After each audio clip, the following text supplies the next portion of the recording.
Welcome to the Cozy Chaos Conversations with Coach Mel. Grab your coffee, tea, or whatever makes you cozy. Get comfortable and let's talk. Hey everyone, how are we doing on this wonderful Saturday, the 22nd, I believe? Welcome to the Cozy Chaos Conversations Saturday edition. We changed from live to just having a video post on my YouTube page. The live was actually in my school community. If you've never heard of school, it's SKOOL, and my community name is the Cozy Chaos Corner, and I will be posting the link in the description. So if you ever are interested, ladies, in coming over to the Cozy Chaos Corner, it's for women dealing with healing, empowerment, so many things. We're learning about Mary Magdalene, Sophia, the Pistis Sophia, and a lot of other things.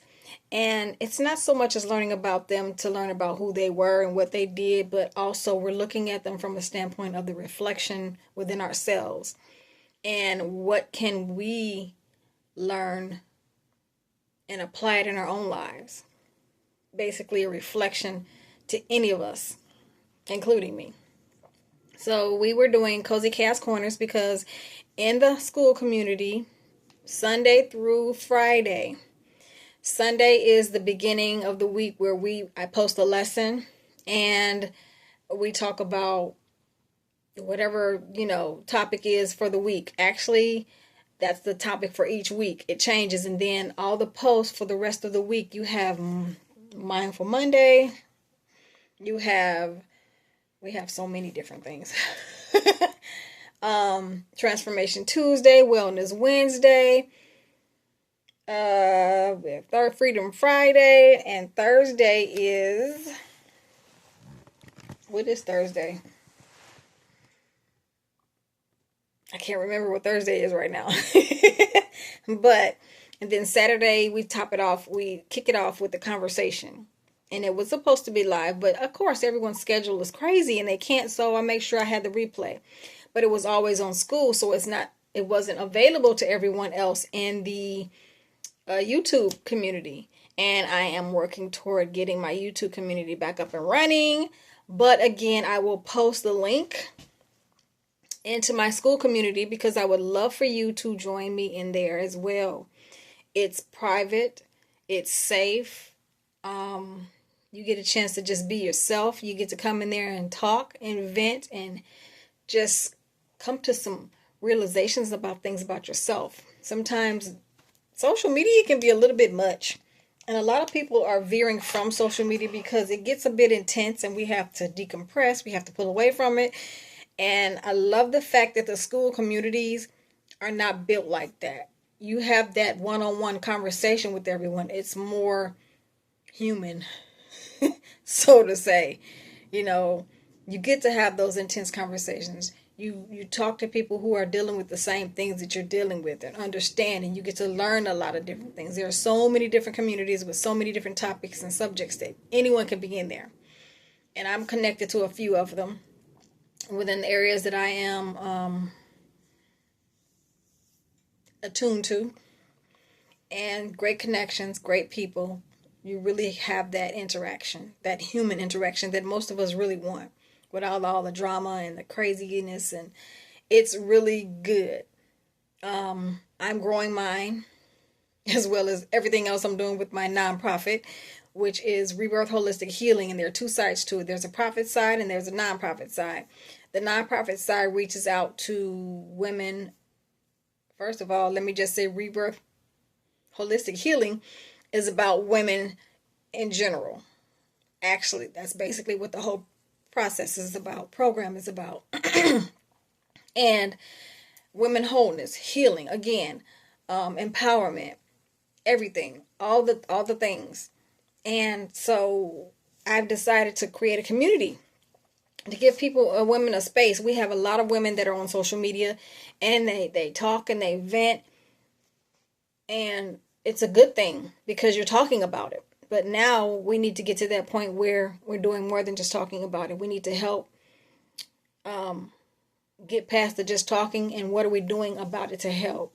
Because a lot of people on social media, they have your, they're praying for you. They say they feel for you, and they may be going through some of the things for you, but where's the work coming from? Is anyone doing any work? Is that person talking about it on social media? Are they doing the work, or are they just talking about it?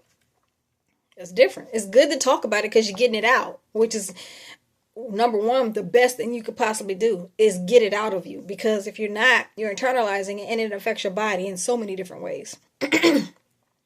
So I created this community, and I'm pretty sure there are a million, I know there are, of groups out there like this. So I wanted to make sure that I showed you that there's another community out here, and I will be creating classes in there as well. Right now it's free. I think it's going to continually be free, but then there are going to be certain classes that you will be able to pay for if you want to be involved in it. They have 3 different versions. They have the free version, they have the premium version, then they have the VIP. And the VIP, depending on what the group you're in, will afford you to be able to, do so many different things. And there are certain things in my group that I'm going to keep free, because I had to understand for myself that even when I wanted to do so many different things with so many different groups and everything outside of the school group community, it wasn't affordable. And I felt like, how can you help women? How can you help anyone if your prices are so astronomical? And I get it that that's what you're trying to do because you really want to, this is your livelihood. But I feel like we should be able to help everyone. Not to a certain point. There are certain people who can't help, who can't pay that kind of money, but they still need the help. So what do we do with them? What do we do for them? Let me change that. What do we do for them? How do we help? Because I was one of those.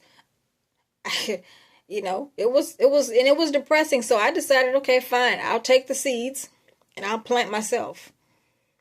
But I don't feel like I want to put anyone else through that. And it's a struggle, because there are those out there that actually, they want to be heard, but they don't want to do the work. So you got to kind of let's figure this out. What part do you want? What part do you not want? What part do you, you have to be firm. You have to really use your intuition and discernment, so you know who you're dealing with, what you're dealing with, and when to put the brakes on. Because at the end of the day, healing is not about me healing you, or, it's me helping you to heal yourself. I give you the tools, and it's up to you to do the work. But what we're not going to do is get on the merry-go-round and keep playing games. That's just who I am. I'm going to lead you to the water, but you're going to drink. So, that's my intro for Rebirth Holistic Healing. We also serve the less served community on the outreach side, the nonprofit side. We create gift boxes or care boxes for women who are in places such as sober living. You may be overcoming addiction or alcoholism, or you're trying to get your life back on track. And everyone deserves a second chance, especially if they're really working hard to do it. So we create gift boxes. And we are actually right now still in the process of collecting donations. So it is a nonprofit. It's a nonprofit 501c3 nonprofit organization. I had to make sure I said that correct. And we are collecting donations for women hygiene products right now. So if you would like more information, please send me an email. And the email address will be also in the description, but it's at info@rebirthholistic.org. Again, that's info@rebirthholistic.org. And I'll, again, put that in the description for you all.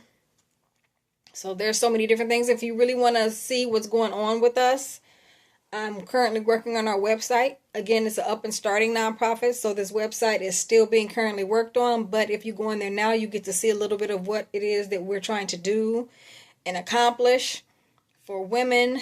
We're looking also for volunteers. If this is something that you want to be a part of, and you are serious, and you can put in some hours during the month. I'm not saying they're all out. You don't have to do it's not a 40-hour job type situation.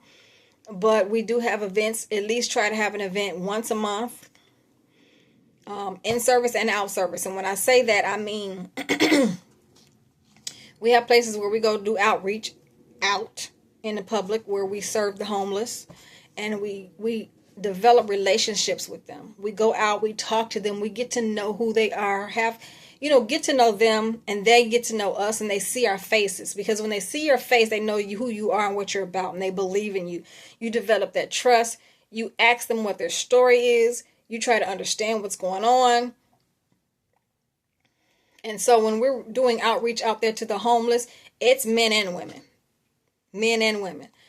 But when I do my in-services, it's strictly for women. Because that's what the program is geared toward, for women.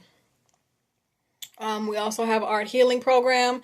If you have a community somewhere like a church or a building or something, and you want me to come in and bring art healing sessions, I do those.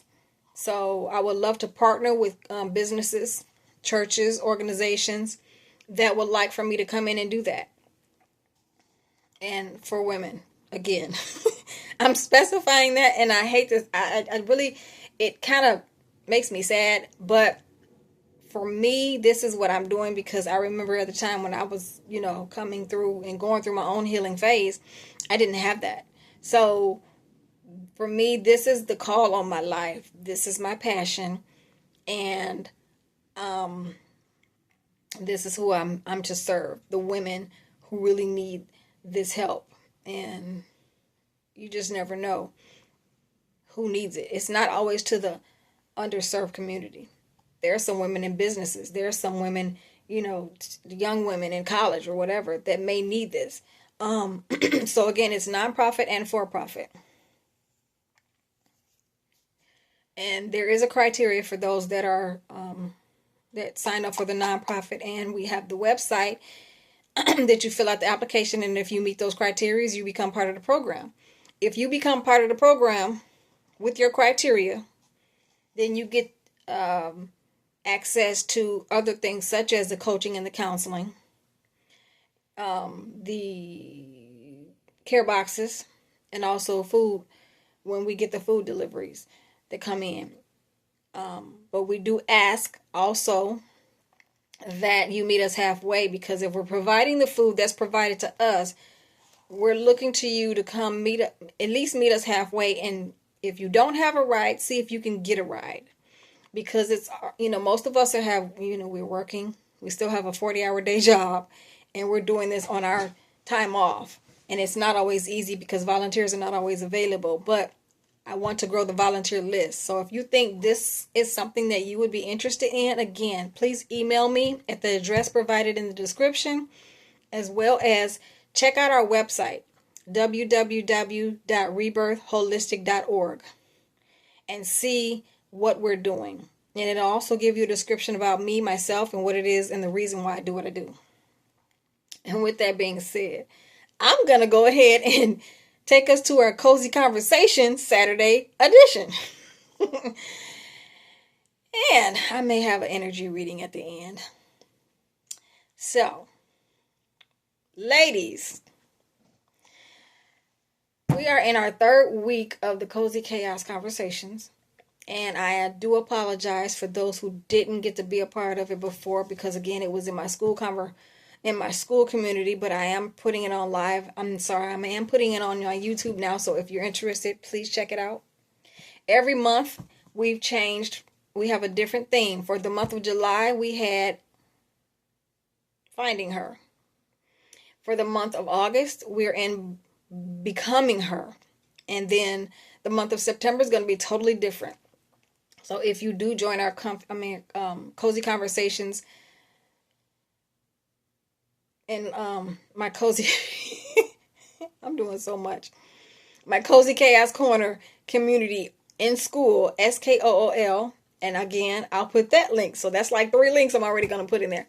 If you're interested in becoming a part of that, you'll get to see, because the lives are in there, still in there, and you'll get to see what they're about. All right. Okay. So, picking up where I left off. And if you're in the school community, you're going to see where this left off at. But we're coming to this is where the week we bring a whole, this is the day that we bring the whole week to the table, based on all the questions that were posed each day in journal prompts as well as Sunday's teaching. So Sunday, we talked about becoming something we live. What does that mean? Becoming something we live. So Monday, we explored permission. Giving yourself permission to be who you are authentically. Tuesday, we challenged old patterns. What old patterns are you still carrying that are not serving you today? Wednesday, we looked at turning guidance into practice. Thursday, we examined the gap between what we believe and how we live. You can believe in something and you might not be living what you're saying. You know, there was an old saying that I used to hear someone say, walk your talk. That basically says it all. You can say you believe all day long, but if you're not walking into it or living it as you're believing it or speaking it, what good is it doing you? Friday, we recognized the small evidence that we're already changing. Can you tell when you're changing? Can you look at the little things? Can you see those little things that are helping you to change? It's one thing to say it. It's another thing to take that one little step. Sometimes it just takes one step and you can tell the changes. I'm not the same person I used to be yesterday. I've seen the you can't make me mad this time. I see it. You don't even have to, speak it out. You can just notice it. So now I want to know what actually happened. Those of you, again, that weren't a part of the week's lessons and journal prompts and reflections, you wouldn't know. But I'm just going to put some questions out there for you as well, so you can think about them on your own time and journal. Okay? So if you have your tea, this is what we're going to do every Saturday. Cozy conversations on Saturday. It's not going to be live. It may eventually, once I get more and more of a response to people and more of an audience, and you really want to participate, then we'll make it live and it'll be a lot better. But right now, I want to make sure that I just try to get your attention and let you see what it's about. And let's move forward, okay? So, cozy conversation questions. Number 1. Again, anybody could probably answer these questions, because you might not necessarily need the prompts that we did in the school community. So, question 1. You ready? What truth about yourself became harder to ignore this week? What truth about yourself became harder to ignore this week? And if you're listening from the YouTube, write these questions down and think about it. Did you notice something about yourself that you just couldn't turn away from? Like, oh wow, that's a hard truth. What truth about yourself became harder to ignore this week? Especially when you're in that healing phase, and you're trying to change and you want to become better. There was a time when I was writing my first book called What the Hell? A Life Testimony. And in the middle of writing, literally, I had a moment. And I was writing my book at work. I was working in the counseling office. And I had to work late. So I was one that worked literally the latest. I was the last one in the office. And so it afforded me time to be able to just focus on my writing because there were only just students out there waiting to see counselors. And during that moment, during that time, I was writing my book, and there was one particular moment. I guess it was a phase in my life I was going through, which I was. Who's not? And when I was typing it, all of a sudden I broke down crying, and I'm like, oh my God, you're so selfish. And I just bawled crying. And I think the good thing about this is that no students were there waiting to see counselors, and the counselors were in their offices. So that crying moment that I had, I literally broke down. Ugly face, tears and everything. I'm just typing my heart away, and all of a sudden I just broke down. You're so selfish. And I let it out. And no one walked up to the counter. No one said, are you okay? I had that moment strictly to myself. Have you had a moment like that? Think about it. Where you really had a truth and you just couldn't ignore it anymore. Because something in you is like, no, you need to allow this to come out so you can face the mirror and acknowledge it. You know, so that's that number one question is pretty good. Like I said, anyone can possibly answer these questions. So again, we're going on to number 2.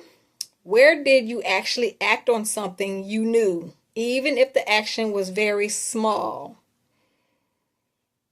Again, where did you actually act on something you knew, even if the action was very small?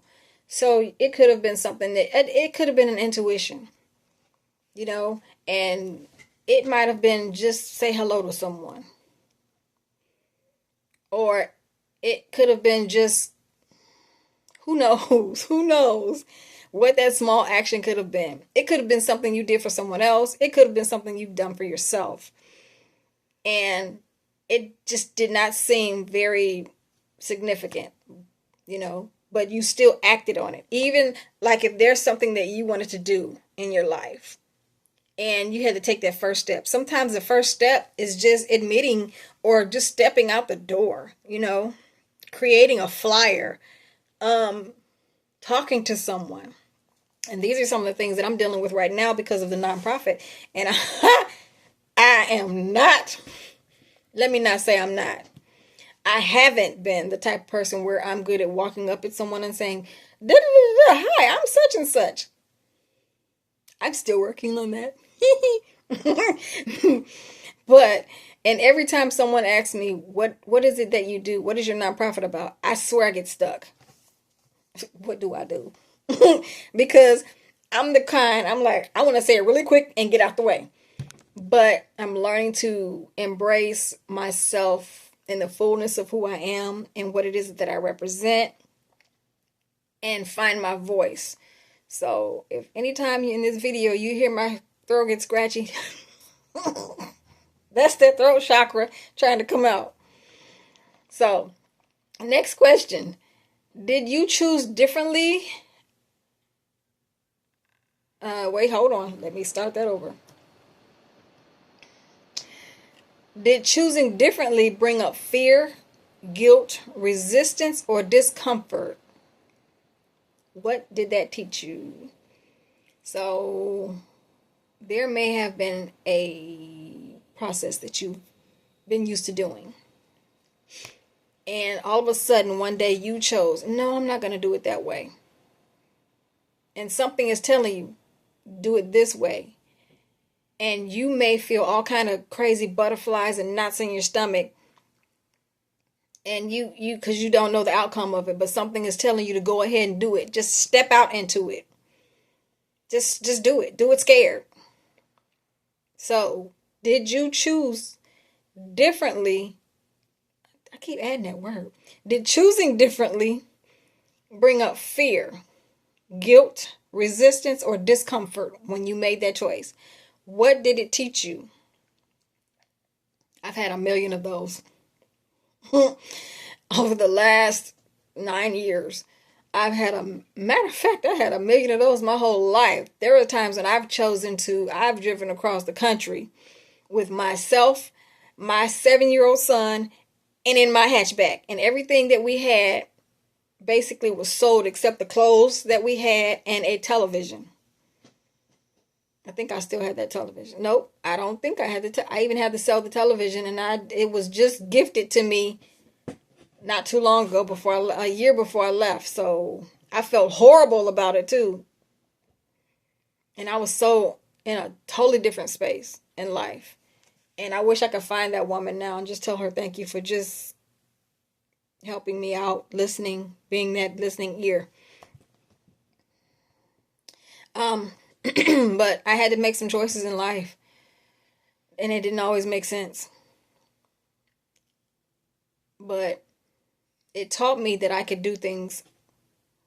It taught me that I was stronger than I thought I could be, because the whole drive from California all the way to Michigan, me and my son literally didn't stay at a hotel. We stayed at rest stops. So, every night we left on a Saturday afternoon, and every night we pulled into a rest stop, and that's where we slept in the car. And it was some adventures.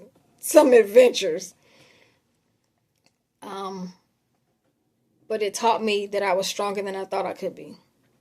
And a lot of things that I've gone through in life where I've made different choices, it showed me that I can do it. So I want to share that with you. So I'm trying to share my own experiences as well, but I want you to think about that. So, number 4, where are you still hesitating, even though you already know what you want or need? Let me say that again. Where are you still hesitating, even though you already know what you want or need? Me, I already said it. I just don't like talking to people sometimes. Get on social media and talk all day. As far as lives and things like that, I can do that all day. But if I have to go out in public, it's like everything in my brain just goes completely left. And I'm like, what am I supposed to say? What do I do? How do I do this? Same thing. Put one foot in front of the other. And that's something that I'm about to start doing, because over the last we started the nonprofit in March. And the day we started, I was stuck on stupid. I'm not even going to lie. I was like, what, huh? We're out feeding the homeless, and everyone is in, we had no place. We were just there. We're going to do this, but we didn't have like, okay, we're going to set up at this time. We're going to do this at this time. We're going to do this at that time. It was just like, bam, because by the time we got out there was another, a group out there already serving, and they were so gracious.